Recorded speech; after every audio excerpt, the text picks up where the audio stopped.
aqui só para a gente iluminar, né, dentro dessa estrutura, que é a Biblioteca da Oca, é o espaço de leitura e o ponto de encontro de fazer cultura, né? De fazermos juntos, isso é o mais importante. E aprender junto, sempre o aprender com o outro. Coração da Oca. Então, a gente tem como lema que todo morador da aldeia de Carapicuíba tem uma história para contar. Então, quando a gente fala de território, a gente fala de um caminho longo. É aquele que se desloca, que conta a sua travessia, como chegou e como preservou seus valores culturais dentro do dia a dia. Eu cheguei, eu fui identificado. No começo do projeto da Oca, isso é importante para essa discussão de hoje.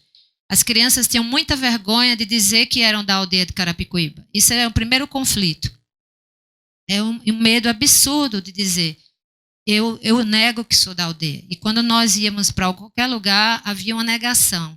A partir do contato com a Oca, com a cultura brasileira, abrangendo um mapeamento de que o Brasil tem uma riqueza cultural, e eles começaram a entender e aprender a olhar um patrimônio, que é um patrimônio material, que é o Largo da Aldeia.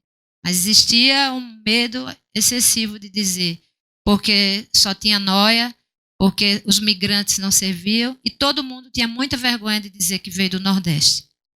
Então, uma dos primeiros abertura, né, para discutir o território da aldeia, a Oca trouxe nesse sentido, de olhar a cultura e olhar um patrimônio como uma discussão pertinente, não da vergonha, e sim da autoestima e do pertencimento.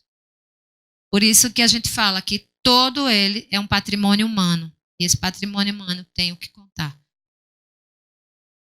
Aí aqui é o dia a dia de como as crianças, né, mas para trazer também, situar que elas tenham contato com o livro, seja na alfabetização, na mediação, na descoberta, a liberdade de experimentar, de escolher, né? Eles também brincam, tem jogos, tem um ambiente para os jogos. Aqui são os contadores mirins, eu trouxe para vocês verem.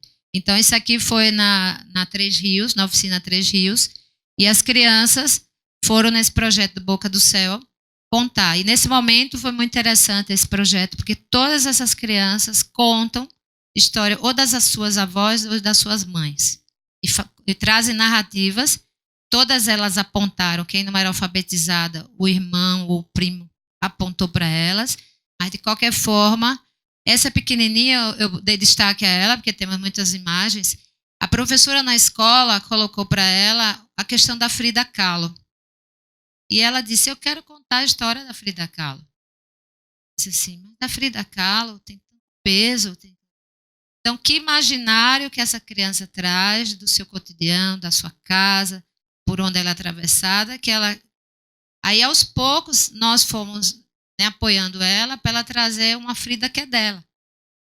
Né? E a Frida que existe na comunidade dela. E ela foi transportando. Então, ela hoje está com 6 anos. Então, todas essas crianças contaram alguma história, contaram a descoberta da sua mãe como cozinheira, como a melhor cozinheira da comunidade, e cada um. Isso tudo iluminado pela biblioteca. Pela biblioteca eles contam, tem narrativa, é onde eles ensaiam. O ensaio é dentro da biblioteca. O espaço já não é o espaço da dança, é o espaço da biblioteca, onde